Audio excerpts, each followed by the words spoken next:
David Woodfield should be disfellowshipped and why he's not disfellowshipped. Before we approach to that subject, we're gonna see who is David Woodfield and a bit of his background. David Woodfield, born in the United Kingdom, by the Midlands about 62 years ago, into a traditional family of Jehovah's Witnesses. About 30 years ago, he moved to southwest London to start a business of painting decorator. Later on he switched his business to cleaning and window cleaning services.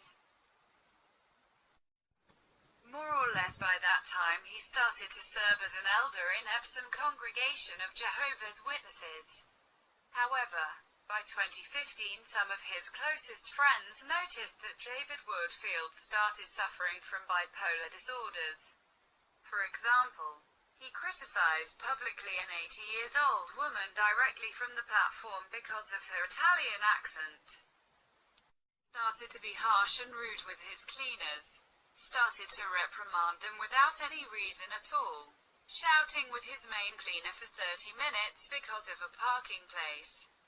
And when playing football with friends, he used to tackle violently the ones who he doesn't like, which is a criminal offense. Notwithstanding, his behavior became worse since the summer of 2017. First, he prohibited his main cleaner of doing voice recordings in order to not gather evidence against him. Then he started to pick up with him because of smaller things. Arguing with him for no reasons at all. Putting down his wages. Giving him contradicting instructions. Accusing him of blasphemy.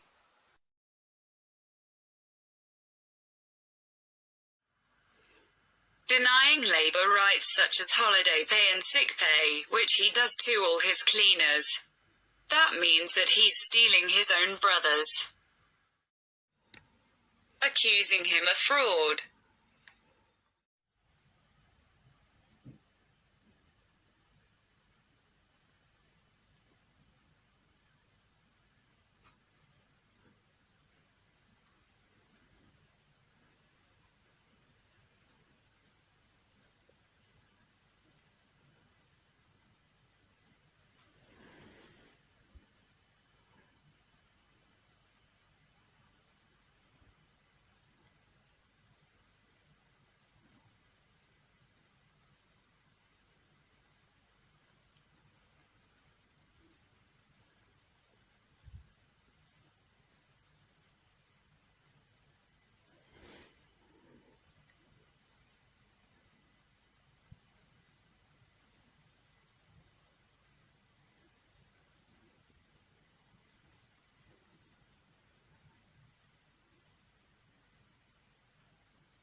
And finally on the 17th of October 2017, sacked him without notice.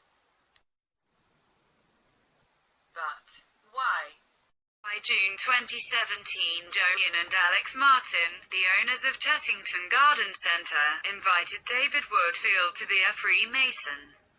After a little hesitation, David Woodfield accepted the challenge and started his initiation rituals. Soon after, he realized that other elders of Jehovah's Witnesses were also Masons, such as Mike Witcher, who he used to criticize because of his lack of zeal. Woodfield's villainy did not end here. Half a year later, he visited the same 80-year-old sister who he mistreated before accused her of slanderous conversation because of she shared with others the fact that he had accused the cleaner of fraud, and had blackmailed him under that accusation. There are reports even that the old lady had been threatened with a judicial hearing in case she wouldn't stop. That is typical Freemasonic behavior. Once before, the cleaner was also threatened by another elder who is also a Freemason for raising issues which could place his qualifications at stake. That Freemason, Abel Paredes, was later punched in the face by another Jehovah's Witness inside the Kingdom Hall, which is an extremely rare situation between two Jehovah's Witnesses. He has also the reputation of threatening other witnesses with judicial commissions when his conduct has been questioned. However, because all the mistreatments from Woodfield were not enough to make the cleaner to quit, and resulted in some court actions against him, the Freemasons joined forces to hire prostitutes to get involved with him, and in exchange of an excellent job offer in their homeland, those prostitutes have been trying to approach to him. It has been even reported that David Woodfield had a cup of tea with one of them to convince her to carry on with that plan. There are also reports that the same lady maintained a relationship with a gigolo who also persuades her to persist on this plan. The MI5 also use assets to convince him to approach to that prostitute. But because the Freemasons were not able to get rid of him using that honey trap, they hired people to physically harm him in order to convince him to go away. Please have a look to the following scenes. Hey mate. What the fuck's wrong with you, Sam? There's nothing wrong. Fucking stupid, Sam. Hey mate. Don't do that, Sam. Fucking I don't. call the police. He's done, don't do I that. call the police. I call the police. Don't do that, Sam. I call the police. Don't do that, Sam. You think I care? I call the police.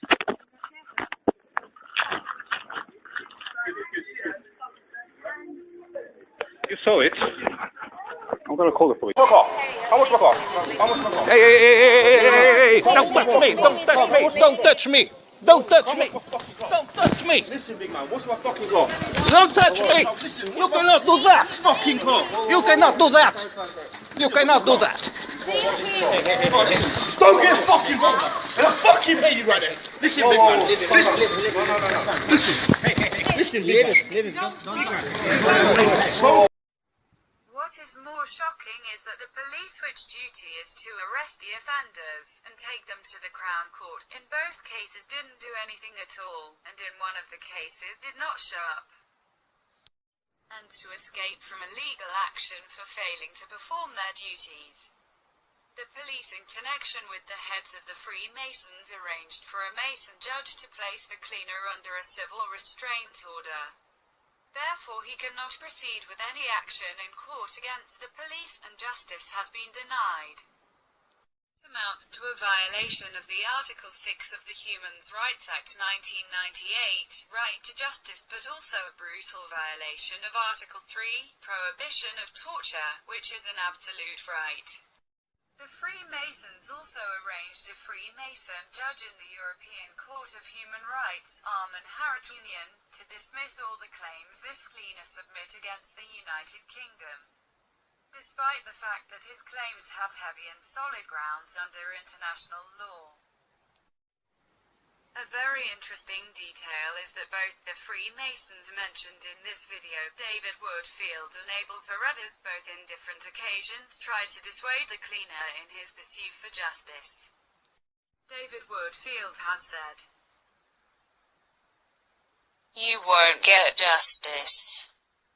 Abel Paredes said, "They control it."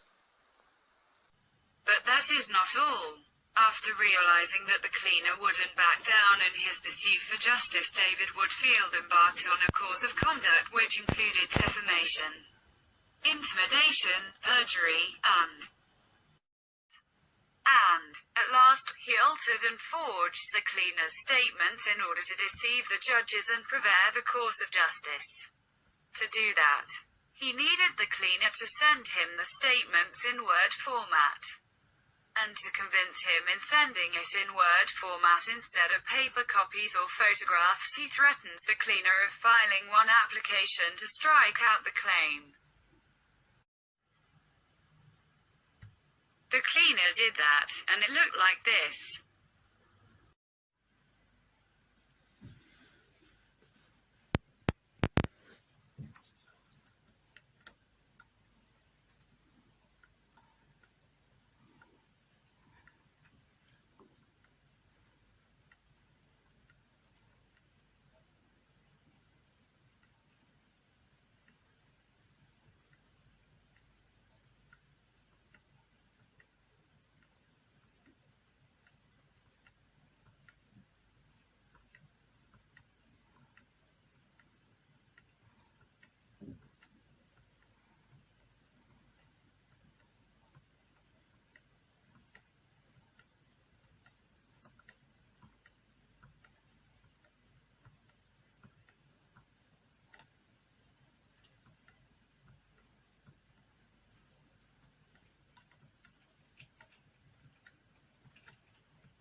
after being modified by David Woodfield, they looked completely different. Please have a look to a quick comparison between the originals and the forged ones.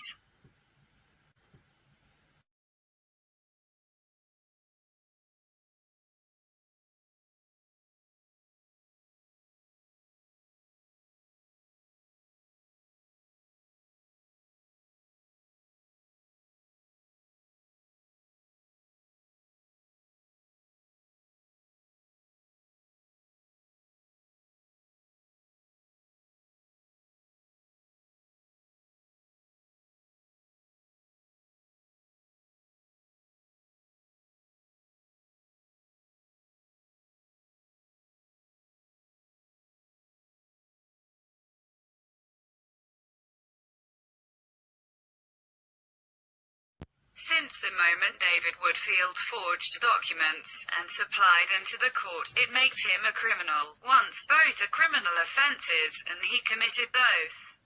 So, if Jehovah's Witnesses cannot commit any form of crime, why David Woodfield was not disfellowshipped as it happens with any others? What makes him so overprotected, even inside the congregation? That he is not the only elder in his congregation who is a Freemason.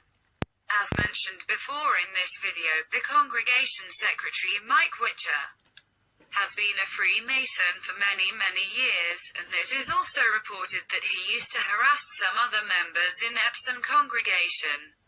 A part of him, also Peter Davey the elder's body coordinator, has been identified as a Freemason. Paul Damar is other name with close links to the Freemasons. But after the entry of David Woodfield and Peter Davey into the Masonic Brotherhood, many other elders and others aspiring that position had joined that mundane, demonic and unchaste Masonic Brotherhood.